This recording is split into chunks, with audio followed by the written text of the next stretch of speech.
Thank you all for coming. I'm Philip Summer. I'm the Director of Entrepreneurship Programs here at Darden.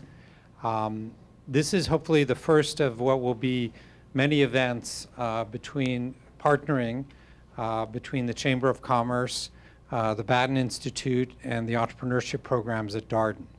And we're very pleased to have Ed Hess tonight talk about his book. I want to introduce Mike Lennox, who is going to be introducing our speaker tonight. Mike is the Slover Professor of Business. He's Associate Dean here at Darden. He's also the Executive Director, having newly come to Darden, of the Batten Institute. And we're very pleased to have him. And I'll turn the mic over to you. Well, welcome on behalf of Darden and the Batten Institute. Welcome here tonight. We're very excited about the event tonight. When we think about the Batten Institute and think about our goals, we talk about a three-pronged strategy. First, we look to foster and encourage transformative research on the topics of entrepreneurship and innovation. But we don't want to stop there. We talk about having a consequential voice in the world of practical affairs. So taking that research and pushing it out to the world of practice. And then finally, we talk about having an energetic community of scholars, of students, but also the broader community as well. So this event tonight is really, as Philip said, a first attempt perhaps, of trying to build that broader network and community. Now, when you think about these three goals, I can think of no one better than perhaps Ed Hess to deliver on this idea of transformative research, consequential voice, and an energetic community. Ed comes to us to Darden after 30 years of experience as a lawyer, an investment banker, a strategic consultant. More recently, he has been an academic, returning to the academy. We were fortunate enough to steal him away from Emory University, where he was the founder and executive director of the Center for Entrepreneurship and Corporate Growth, and also the Values Leadership Initiative there. Ed has been incredibly productive over the last few years. He has written 6 books on a variety of different topics, including organic growth and leading with values, and of course on entrepreneurship as well. And so what we're going to hear today is a book by Ed that really reflects on his many years of experience in various capacities influencing entrepreneurial ventures and the like. So please join me in welcoming Ed Hess. And like I said, we're very excited to have Ed with us and excited to hear from him tonight. Thank you, Mike. Thank you. Thank you. Well, one, I'm humbled. I'm not sure I'd come out in the cold to hear me talk. But thank you for coming. What I want to try and do tonight is share with you for a little bit what I've learned in 25 years of working with entrepreneurs and also having started 3 businesses, and what my co-author learned in starting 8 businesses. And what we tried to do when we set out to write this book was to write a book that basically could be taken by anybody that had a high school education.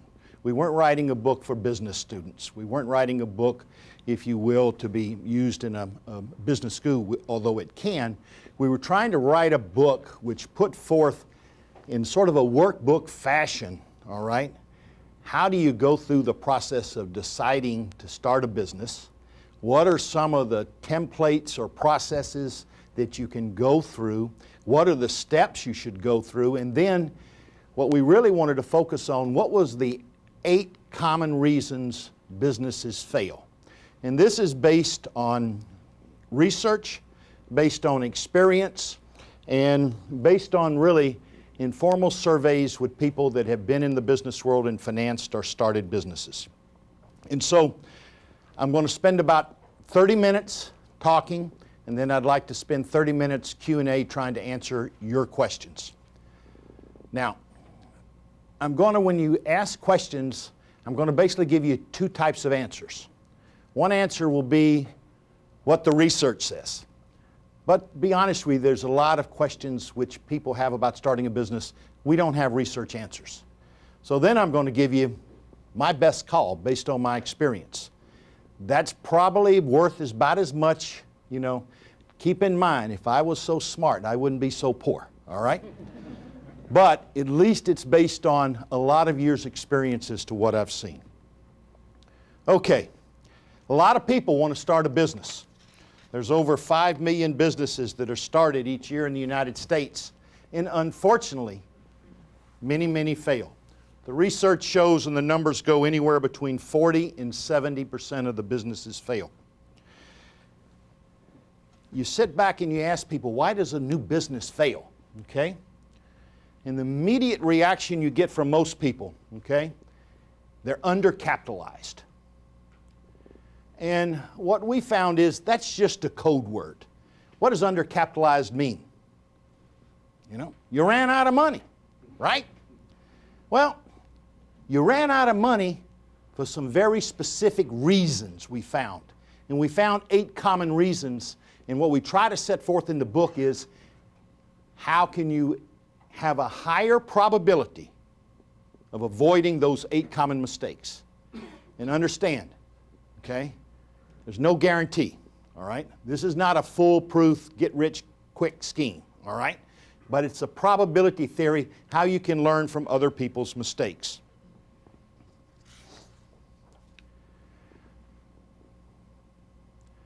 Common reasons, my secretary did this. This is the first time I've ever used it where it goes up line by line. I thought it was pretty cute. Common reasons for failure. Business ideas are like sand on a beach. Business ideas are plentiful. There are very few business ideas. In fact, I'll go as far to say, I doubt that any of us, including me, Mike, Philip, or any of you experienced entrepreneurs, and there are some in the room, have an idea that no one's thought of. Okay? It's not an idea that you got to really have. You got to have what I call is a business opportunity. And we're going to talk about the difference between a business idea and a business opportunity. The most critical mistake that people make in starting a business is they don't understand that it's not about them and their product or their service. Okay? Every entrepreneur loves their product, thinks it's the best thing since sliced bread, thinks everybody's going to love it, thinks everybody will buy it. But the fundamental thing is the customer. Will a customer buy it? And when will a customer buy? A customer will buy when you offer them something which solves a need or a problem in a way that's either better, faster, or cheaper than someone else does. You got to go to the marketplace with a customer value proposition which is different than what somebody is offering now. Pure and simple. And how can it be different? Better, faster, or cheaper. And there's 2 aspects of a customer value proposition. Customer value proposition to whom and different from whom. And where people don't do their homework. So a gentleman here told me he's thinking about starting a business. Most important thing he needs to do is to figure out, what am I going to sell? Who's going to buy it? And why are they going to buy it? And it's the why they're going to buy that I'm focusing on in customer value proposition. And we spend a whole lot of time in the book talking about how you map your product against competitors, how you do competitor analysis, how you design your product, what features and benefits do you have to be different, how do you do market research to find out what customers want. And we'll go a little bit into that. Another reason why a lot of businesses fail, it's what I call the numbers don't pencil. All right? Nobody sits down and thinks about, and I use in the book a sandwich shop. Okay? You can tell I like sandwiches. A sandwich shop. So you want to open up a deli. And let's say that you want to earn $80,000 a year from your deli. Profit before tax. How many sandwiches do you have to sell to earn $80,000? Now, what do you need to know? Anybody. We can make this interactive just like class. how much it costs to make a sandwich. What else do I need to know? What I'm going to sell them for, right? Yeah. So that will give me what? If I can estimate my cost of a sandwich from my price, will give me my margin, my profit margin, right? All right, so I'll know, and let's just make believe there's 20% profit margin. Okay? Let's make the math easy. $5 sandwiches, how much am I going to make profit? $1 profit. All right, now, is that all I need to know? Yes, ma'am. How many do I need to sell per day? And there's some other costs that we haven't talked about, right? Besides the cost of the turkey and the lettuce and the tomato and the mayonnaise and the mustard and the saran wrap, right? And who's doing all the work, right? What's the other cost? My overhead, my payroll. Ooh. So that's going to even reduce my margin more, right? Profit per sandwich. Wow. So I'm sitting here and I'm saying, how in the world do I figure all that out before I even have a deli? And we talk about in the book how you go find those types of answers. Okay? How you go outside the area you live and you go visit sandwich shops owned by entrepreneurs. And entrepreneurs generally, so long as you don't go to where you live and you go over to Waynesboro or Stanton, they'll talk to you. Okay? They'll give you information. How do you find out what your price should be? Very practical stuff. You go find delis that have been in business for longer a year and you basically get copies of their menus, right? Well, gosh, if everybody's selling turkey sandwich between $5 and $6 and they're still in business, they must be making some money somewhere, right? Now, if there's a skeptic in the crowd, they're saying, maybe not. Maybe we're breaking even on the turkey sandwich and we're ripping them off on the Coca-Cola or Pepsi-Cola, right? Yeah, okay. But still, at least it's a start. How many sandwiches you have to sell, and then you get down to a number of sandwiches per day. Oh, and then you think about how many customers is that? How many different customers do I need per week?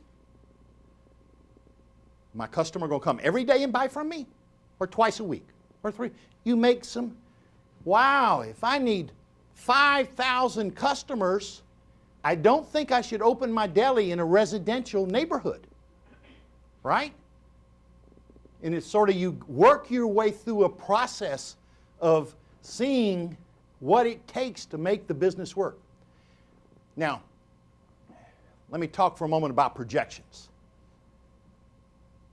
I've been doing this over 35 years, and I don't care if you're an entrepreneur, a small business, or a big company. I have never seen anybody that's made a projection, okay, where they didn't overestimate income and underestimate cost. Okay? I've never seen anybody make a projection and make it in 35 years. Now, maybe I just have not had the luck or the fortune to find the genius that can figure it all out. But it's not making projections. You don't make projections to make projections. You make them to figure out, do I have a chance of getting that many customers, and then figuring out why they're going to come.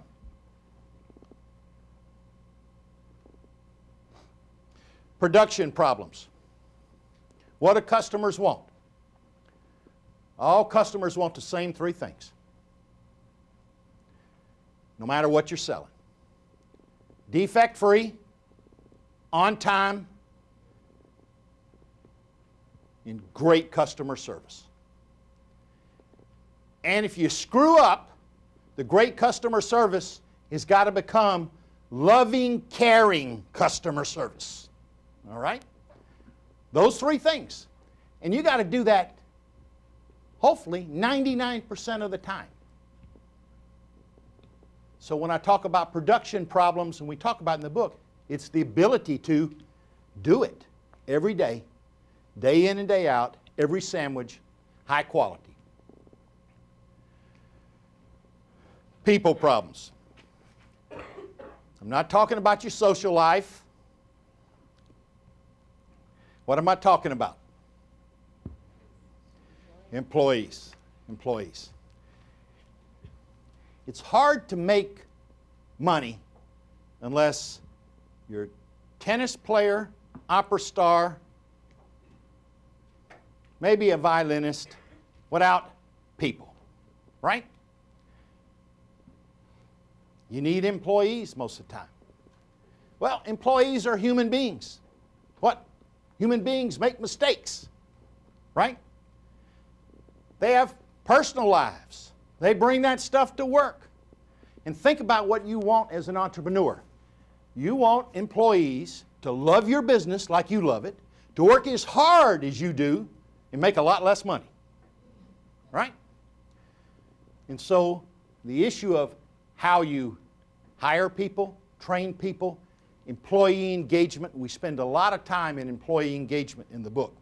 And the best practices of getting people engaged in the pursuit of daily excellence.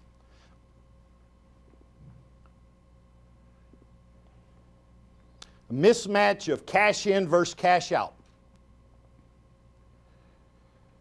Unfortunately, when you start a business, you generally have cash going out faster than you have it coming in. Okay? Customers, I like to say, customers are basically like cauliflower. Okay? They're inert. All right? Customers do not like to change. We all like habit. We're the happiest when we're at peace. Biology, it's called homeostasis. Psychologically, it's called cognitive blindness. All right? Just let us be at peace. I don't want to buy a sandwich from you. I like my sandwich. I'm happy. Why change? Customer inertia is very hard to overcome.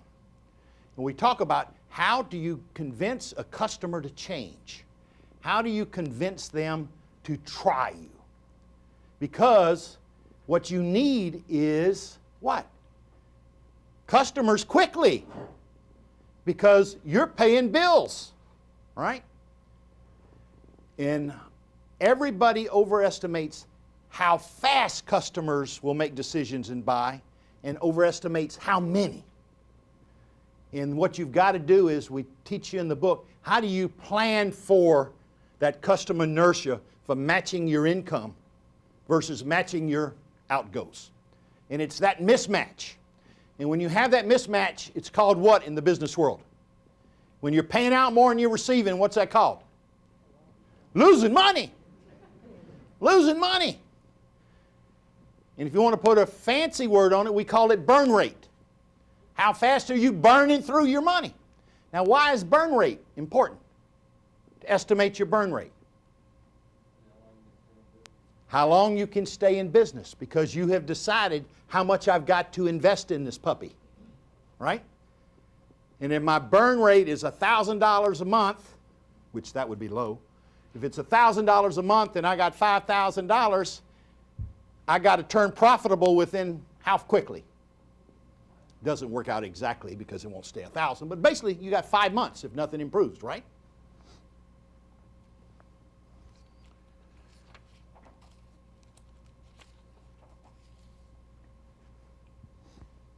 Now, I've talked about a lot of this already. I just want to go through it and then I want to answer your questions. The 3 W's. We've talked about this. What do you sell? Who's going to buy? And why are they going to buy? If you walk away with one thing tonight, why is someone going to buy? If you can figure out why someone's going to buy, you're a long way towards being successful. Okay? Why they're going to buy what you're selling.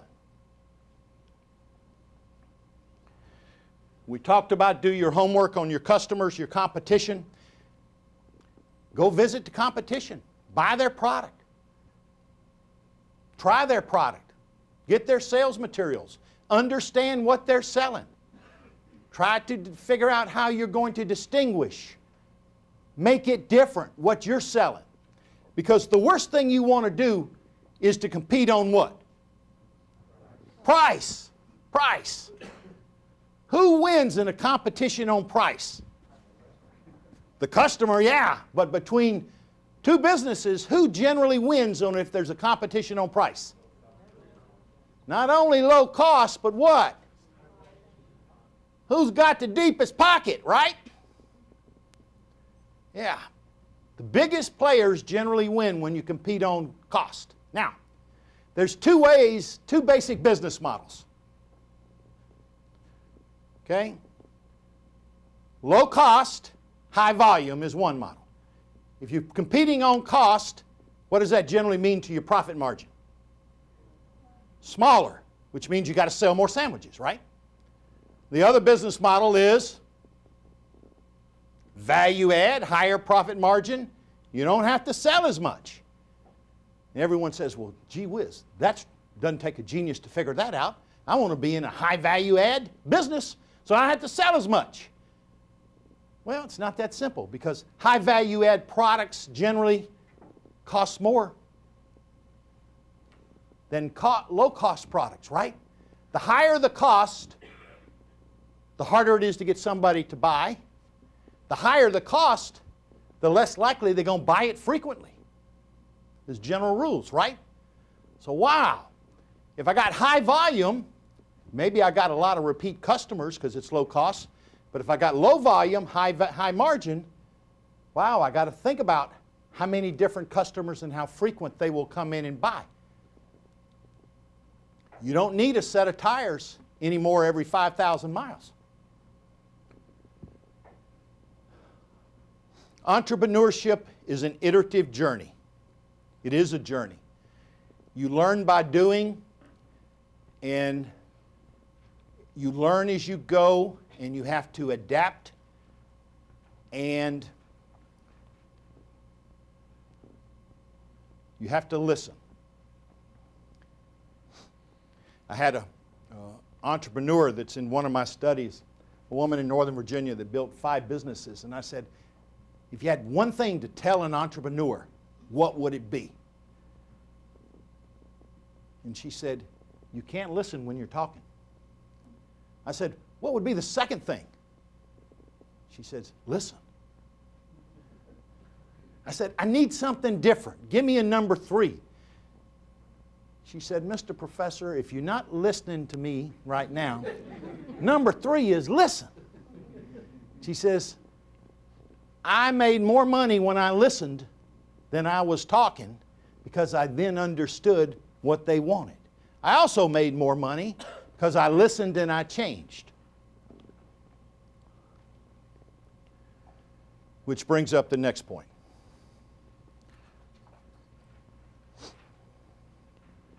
So many people out there love their product, and they know that customers want it, and they know you should want it.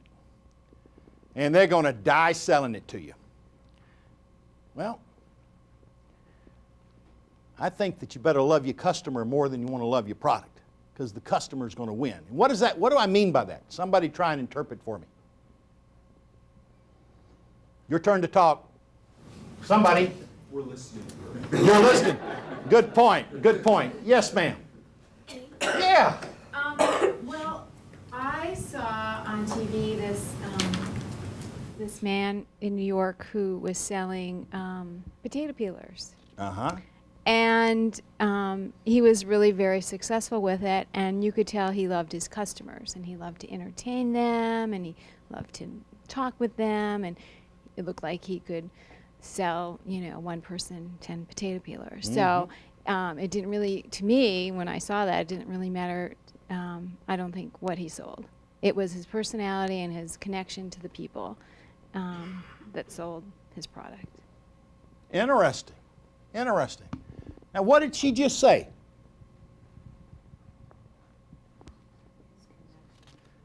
Connections with people.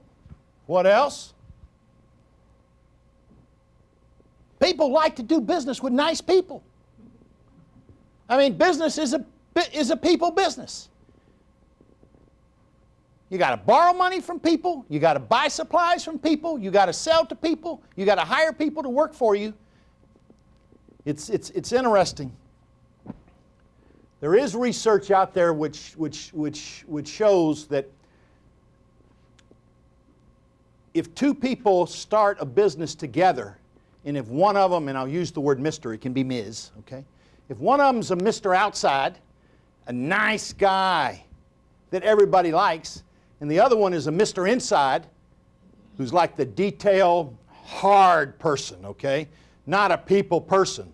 So long as the Mr. Outside deals with the people outside, they got a chance of being successful.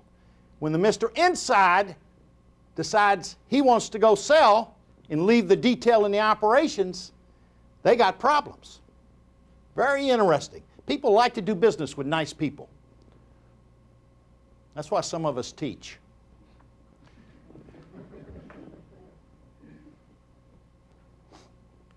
I'm skipping through just for time to do something you love. Play to your strengths. People ask me, when I'm talking to them and they say, you know, I want to be an entrepreneur because I don't want to work as hard as I'm working now. And I say, get real. You're going to work harder. And for that reason, you need to do something you really, truly enjoy. I had a woman come to me once, and she says, you know, I want to open up a bakery. I said, cool. Yeah, talk to me. She says, well, I don't like sweets. So I'm saying, how are you going to spend all day making and selling stuff which you don't eat? She says, well, but I'm a good baker, I just don't like sweets. I says, do you really want to do that? Do you really want to do something and sell something that you don't like and you don't want to use?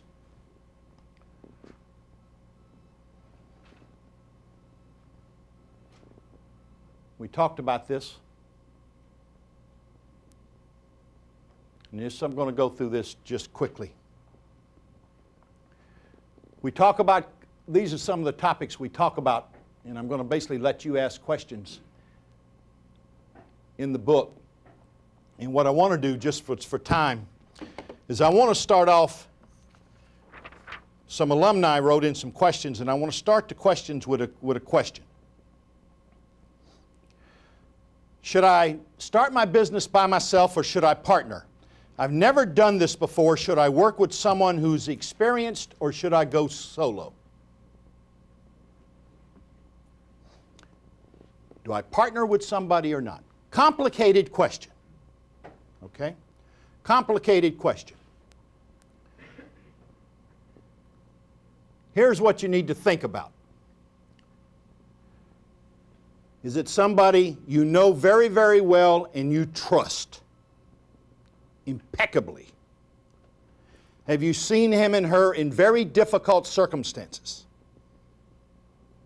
And have they acted in ways which you would like to be associated with? So I'm going to character and integrity, who you're based. I mean, a business partnership in some ways is very similar to a other type of partnership, okay? Both very easy to get into but very hard to get out of if they don't work, okay? You got to be very, very careful. Point number one.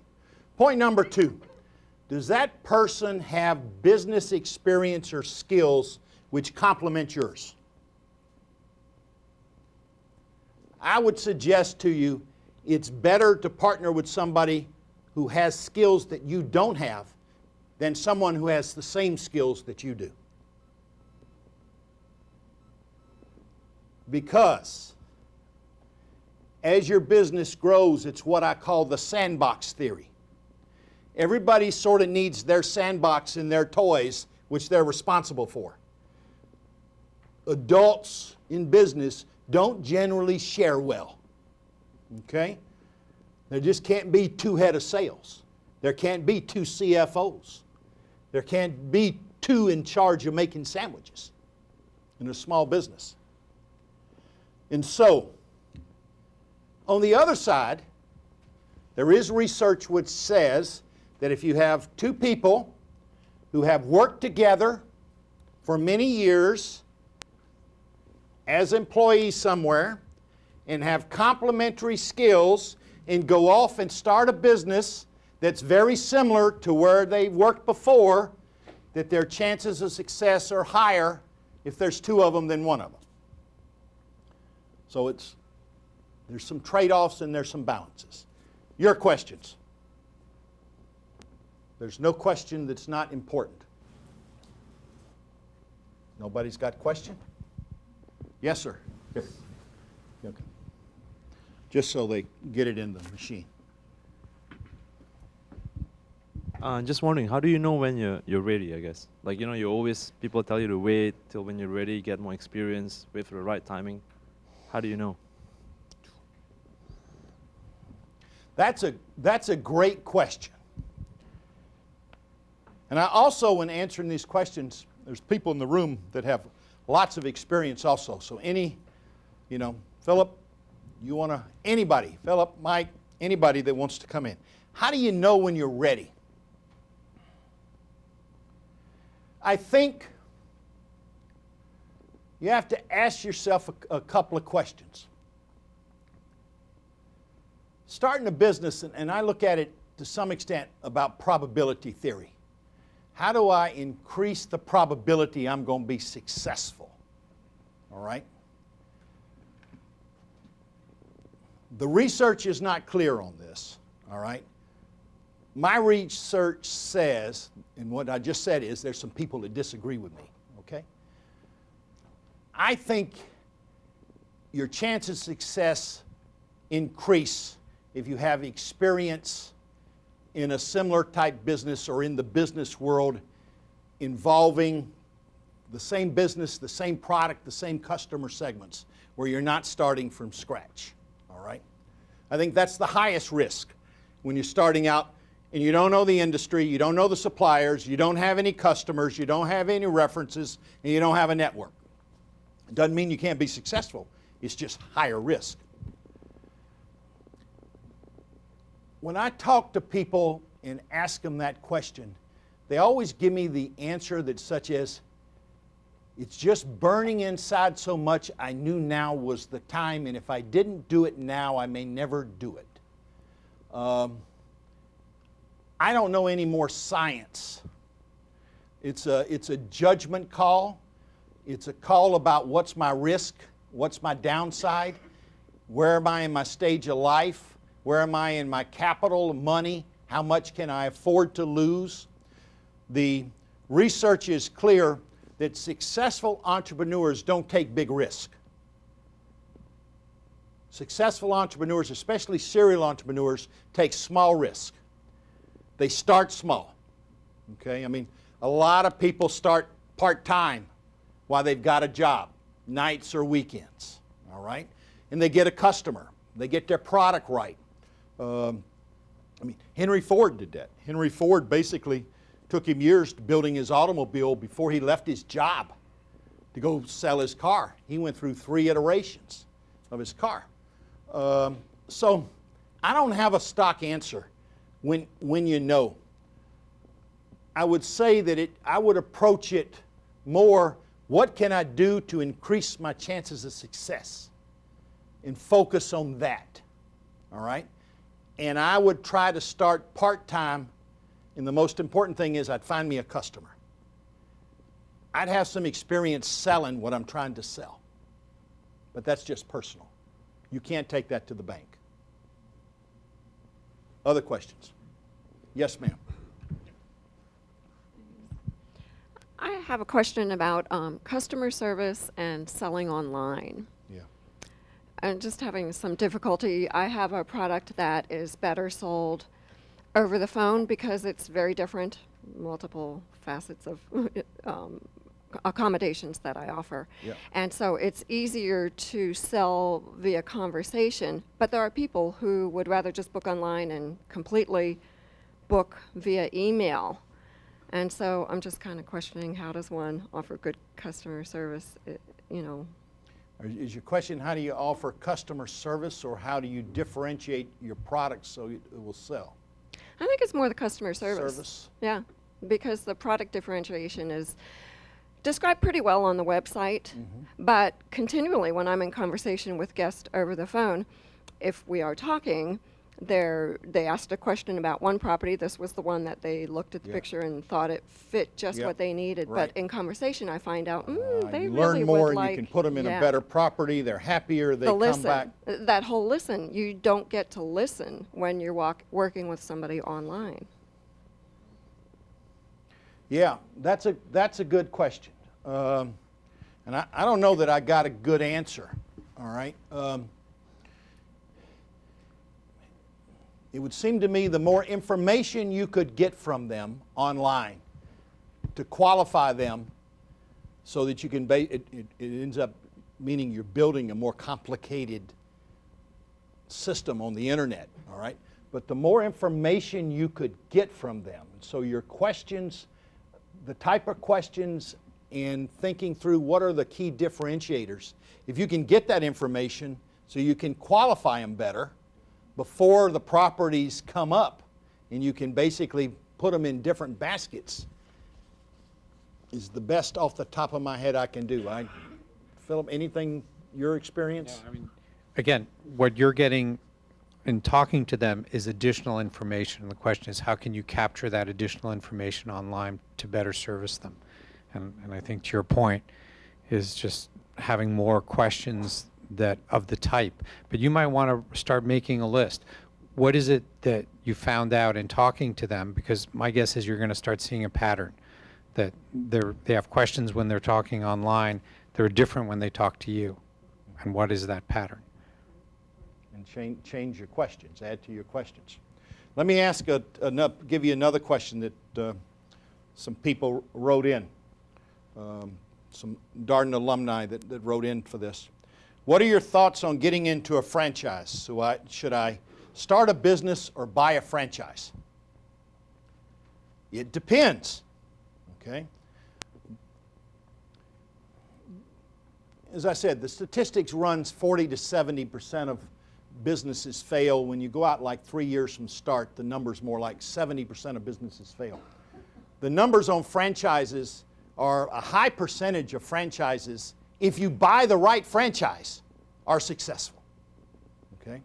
Franchises, if you buy the right franchise, a proven franchise with a proven operating model, all right?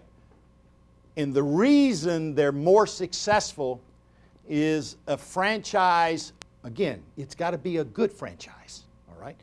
And by definition, if it's a good franchise, what? It costs some money, right? Is because when you buy a franchise, they give you the cookbook. They give you basically, you buy your French fries here, you unzip the bag, you put it in the fryer. The fryer is 425 degrees. You turn the knob for 4 minutes. When the bell rings, you pick it up, you shake it 3 times, you put salt, you turn it over, okay? You shake it, and then you use the scooper and you put it in and you sell it for this number. Okay? It is a cookbook. A good franchise is a cookbook. They give you the operating model. They give you the accounting controls. They give you where to buy. They make it easier. And you can be successful with a franchise. The problem is, for many people in starting a business, the franchises they can afford are the franchises that are newer, not proven, that don't have a brand image, and you don't know whether they're going to be successful. And they don't have a track record. And so it's a trade-off versus, do I look at a franchise? Franchises are worth looking at. I didn't say buy. But you got to be very, very careful which ones you look at. And also I'm back to, you got to enjoy doing what the franchise does. But the advantage of a franchise is you got a cookbook. Other questions? Yes, sir.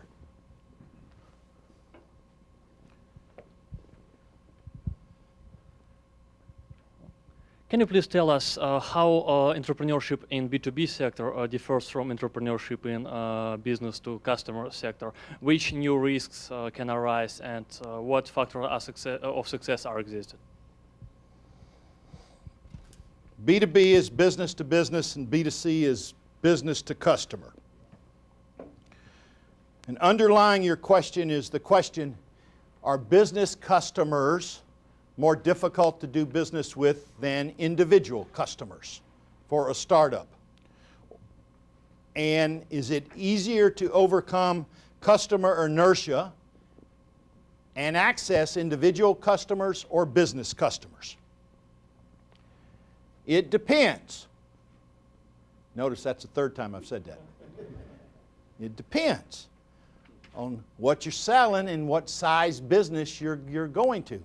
If you've got a product, let's play make-believe, and you want to sell it to Procter & Gamble, okay, you better have a real deep pocket, right? Because it's going to take you a long time to get through their process, all right? But if you got a product that you want to sell to the local corner store, and you can get to the individual decision maker and deal one-on-one, that is a lot like dealing with an individual customer. So the question is, how far removed are you from the decision maker? How likely is the business person going to be willing to take the risk? Think about somebody working in a big company. What is their biggest fear? Say again? Thank you, getting fired. Okay? Now, if you bring me a product and say, it's a great product, and he brings me a product, but he's with a big company that everybody knows the name, if I buy his and he messes up, wait a minute, millions of people. I mean, I bought from XYZ. I buy yours. The first thing my boss is going to say, why in the world did you buy from that kid, not him? Are you crazy? Right? So you got to basically overcome the psychological issues and how you get companies and businesses to buy from you when you're not dealing with either the owner and you're dealing with people that are more risk adverse. So you got to figure out how do you get to the right place. You got to have a strong customer value proposition, and you got to make it easy for people to try it. You may have to give it away in the beginning, right? Because what's the most important thing you need when you start, no matter whether you're selling to an individual business? What's the most important thing you need when you're starting a business? You need somebody besides your girlfriend or wife or husband or your dog that loves your product, right? You need somebody independent. Independent. You need a referenceable customer. A referenceable customer. Does it matter whether you make money on that referenceable customer? So long as he or she doesn't tell the next person you're trying to sell to, by the way, they'll sell it at cost or they'll give it to you if you ask. I mean, you got to, you can't get into that where you're constantly, but you need a referenceable customer. You need somebody that's going to take that first leap. The hardest thing to get in business is the first customer. You know what the second hardest thing to get? Second customer. Yeah. Okay. Other questions? Yes, sir. All the way in the back.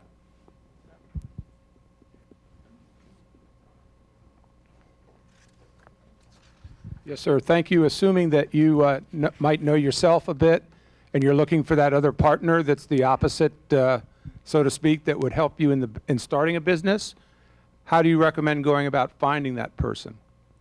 Well, if you go back to my comments, there's only so much risk I think you can take starting a business. I'm not saying don't do it.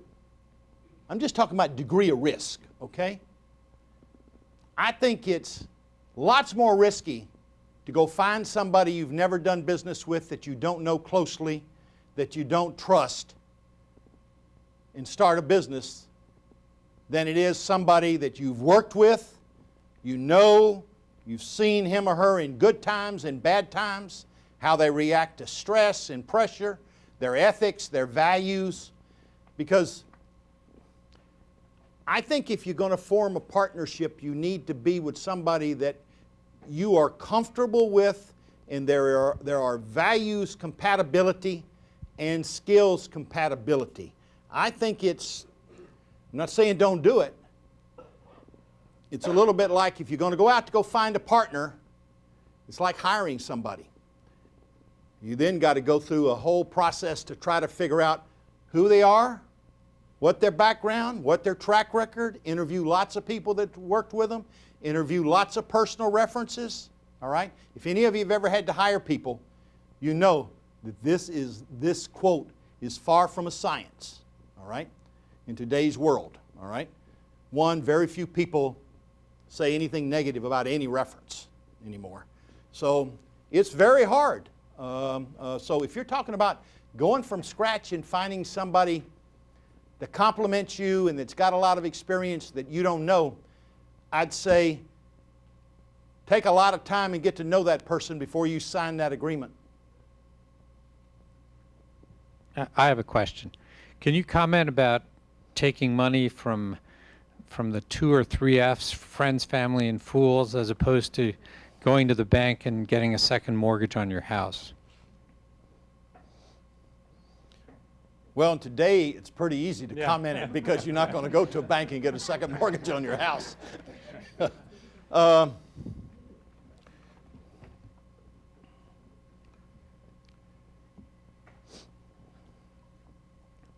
I know lots of entrepreneurs that have started successful businesses and raised money from family and friends.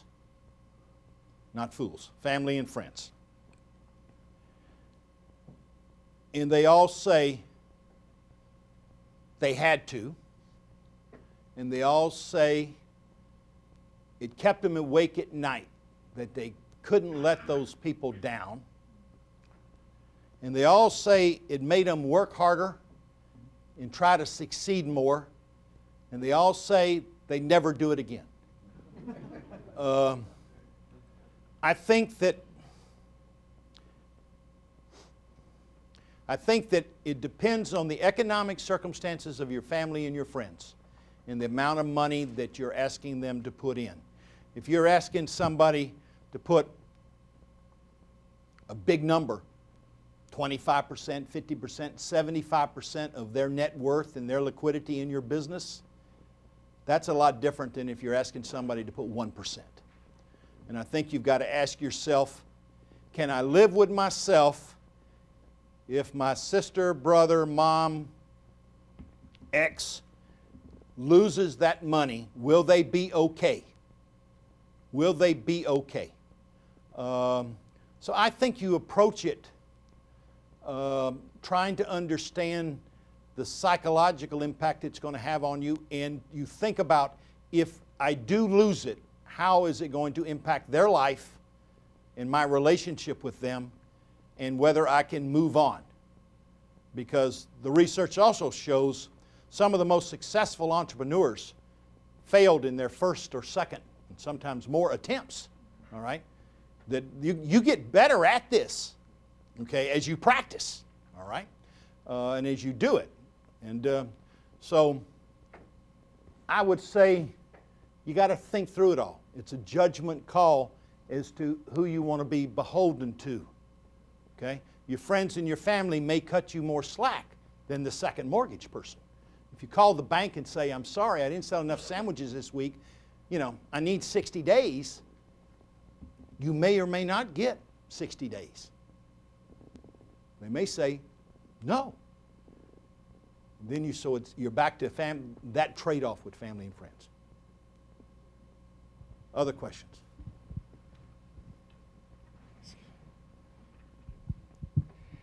It was stated in the introduction that you've started several businesses, and I'm interested in what kinds of businesses those were and what you learned from the outcomes. I started 3 service businesses. My co-author started 8 businesses, and he was in basically 5 different industries.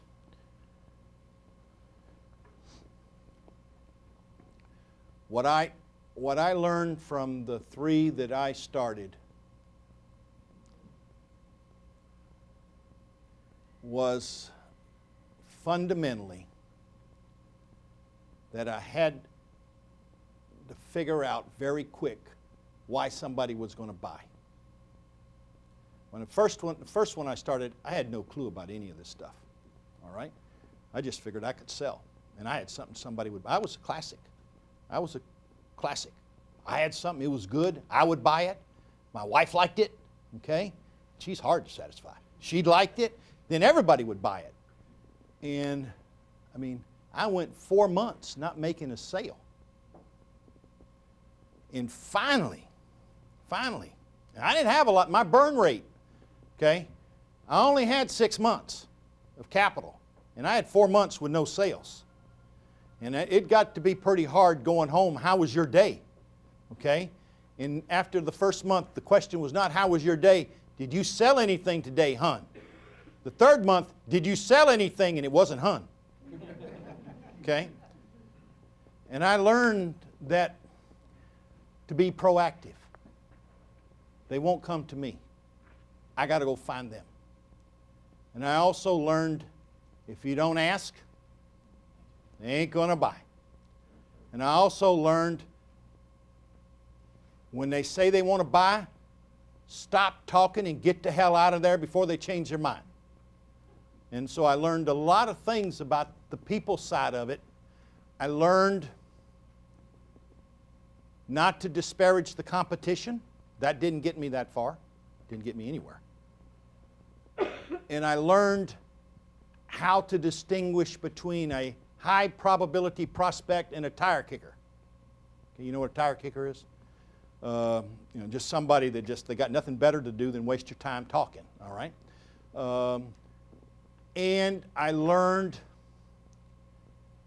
when to stop and move on. When I couldn't afford someone's time frame of deciding. Those were the things in the beginning that I had to learn. And whether you call that the psychology or the reality of selling, it is, if I don't think he's going to buy, and I may be wrong, but I don't have enough time for him to go through his process.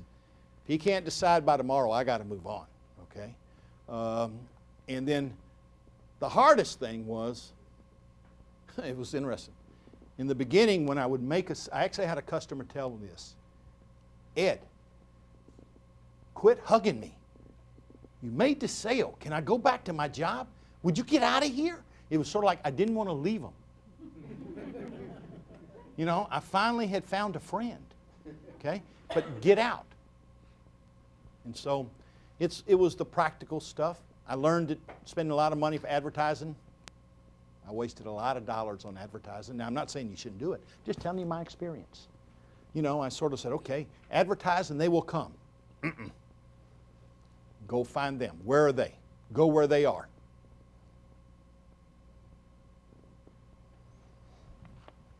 One more. And then the Darden School's being very, very nice tonight. They've got you appetizers and drinks, and there's no charge. And in the living room, which is the prettiest room in Darden. They call it a living room, but it's like this grand piano room. And I've told people that if it was possible, that's where I would want to be buried. I mean, it's the nicest place in the world is that room. It is just, you just go sit there and you're like in a womb, you're protected. Yes, sir. Do you have any specific advice for someone who's looking to start a business where the management is going to be physically separated from the operations of the business? Explain to me, where is management? What do you mean physically separated? Management's in a different city? Management's in a different continent. Different continent. So yeah. Management is in a, so you got management in a different continent. What do they do? They're trying to start the business. And what is operations? Operations is what? Is running the business. And so the business is being run in a different continent. I mean, well, I mean, let's just think about it for a moment. This is all probability theory. The probability I'm going to fail is probably 70% if everybody's in the same room. So what's the probability?